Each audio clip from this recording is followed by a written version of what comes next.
Bismillahirrahmanirrahim. Assalamualaikum warahmatullahi wabarakatuh. Seperti kita ketahui, seorang nabi memiliki peran untuk menjadi panutan bagi umatnya. Namun ternyata tidak semua perbuatan nabi menjadi ajaran yang wajib untuk diikuti umatnya. Dan bahkan ada beberapa yang justru haram jika dilakukan bagi umatnya. Sebelumnya tekan tombol subscribe dan nyalakan loncengnya. Bagikan video ini ke teman dan keluarga kalian, karena sebaik-baik kalian adalah orang yang mempelajari Al-Quran kemudian mengajarkannya kepada orang lain. Satu lagi, simak video ini sampai selesai biar nggak salah paham.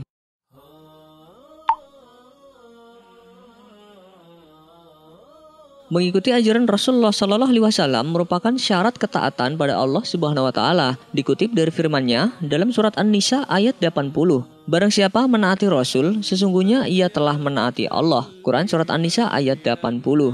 Ajaran atau perbuatan yang wajib dilakukan Nabi Muhammad SAW dan juga wajib dikerjakan umatnya yang paling utama yakni sholat. Rasulullah pernah bersabda, "Sholatlah kalian sebagaimana kalian melihat aku sholat." Hadis riwayat Bukhari dan Ad-Darimi. Maka dari itu, sholat mengikuti tata cara yang dilakukan Nabi itu memang sebuah keharusan. Selanjutnya ada puasa. Kewajiban ini harus dilakukan bagi umat muslim yang sudah balik dan berakal. Mereka dianjurkan berpuasa di bulan Ramadan seperti yang sudah tertulis dalam Al-Quran. Wahai orang-orang yang beriman, diwajibkan atas kamu berpuasa sebagaimana diwajibkan atas orang sebelum kamu agar kamu bertakwa. Quran surat Al-Baqarah ayat 183.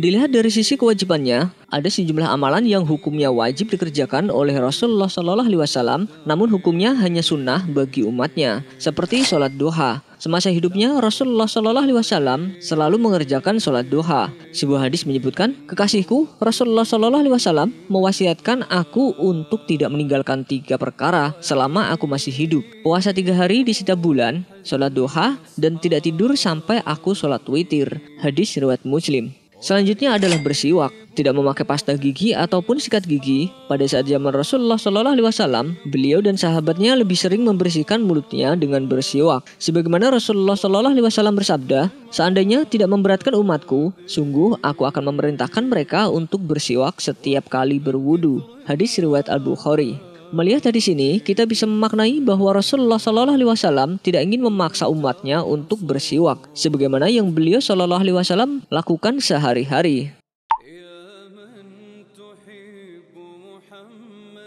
Uniknya, ada perbuatan yang sangat diharamkan jika dilakukan oleh Nabi, namun diperbolehkan untuk umatnya, yakni yang pertama, menerima harta zakat. Semiskin apapun seorang nabi, namun beliau diharamkan menerima harta zakat. Demikian juga hal yang sama berlaku buat keluarga beliau. Namun umatnya jika dalam keadaan miskin diperbolehkan untuk menerima zakat. Yang kedua, makan makanan yang berbau. Segala jenis makanan yang berbau kurang sedap hukumnya haram buat nabi, seperti bawang dan sejenisnya. Hal itu karena menyebabkan tidak mau datangnya malaikat kepadanya untuk membawa wahyu. Sedangkan untuk umatnya diperbolehkan atau setidaknya makruh, seperti makan jengkol, petai dan makanan sejenisnya. Masih halal dan tidak berdosa bila dimakan oleh umat dari Nabi Muhammad SAW. Dan yang terakhir, seorang nabi haram menikahi wanita ahlul kitab, sedangkan umatnya diperbolehkan. Istri nabi memang diharuskan beragama muslim, dan sangat tidak diperbolehkan untuk memiliki istri beragam seperti Nasrani atau Yahudi. Sedangkan untuk umatnya dihalalkan menikahi wanita ahli kitab, sebagaimana telah dihalalkan oleh Allah Subhanahu wa Ta'ala di dalam Al-Quran surat Al-Maidah ayat 5. Makanan atau sembelihan orang-orang yang diberi Alkitab itu halal bagimu, dan makanan kamu halal pula bagi mereka. Dan dihalalkan mengawini wanita-wanita yang menjaga kehormatan di antara orang-orang yang diberi Alkitab sebelum kamu. Ada beberapa perbuatan yang diketahui hanya dilakukan oleh Rasulullah SAW, namun sangat tidak dianjurkan dikerjakan oleh umatnya, bahkan hukumnya haram bila tetap dilakukan, yakni berpuasa wisal. Puasa wisal merupakan puasa yang tidak berbuka saat maghrib, hingga puasa itu bersambung terus sampai esok harinya. Nabi Muhammad SAW berpuasa wisal dan hukumnya boleh buat beliau, sementara umatnya justru haram bila tetap melakukannya. Hikmah larangannya karena bisa saja dapat mendatangkan bahaya. Rasulullah SAW pernah bersabda, "Janganlah melakukan wisal. Jika salah seorang di antara kalian ingin melakukan wisal, maka lakukanlah hingga sahur atau menjelang subuh." Hadis riwayat Bukhari.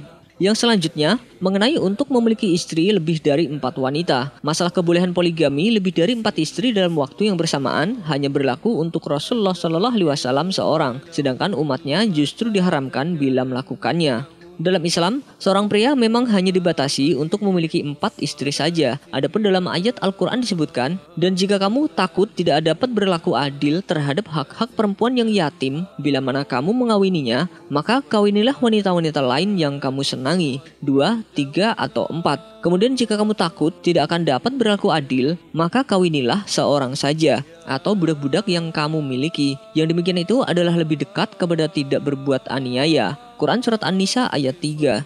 Jika masih saja ada pria yang tetap memiliki istri lebih dari 4, kemungkinan bahwa itu merupakan pertanda dari akhir zaman. Di antara tanda-tanda hari kiamat adalah sedikitnya ilmu dan tersebarnya kebodohan, merebaknya perzinahan, wanita akan semakin banyak dan pria akan semakin sedikit. Sampai-sampai salah seorang pria bisa mengurus atau menikahi 50 wanita karena kejahilan orang itu terhadap ilmu agama. Hadis riwayat Bukhari. Wallahu a'lam bishawab. Wassalamualaikum warahmatullahi wabarakatuh.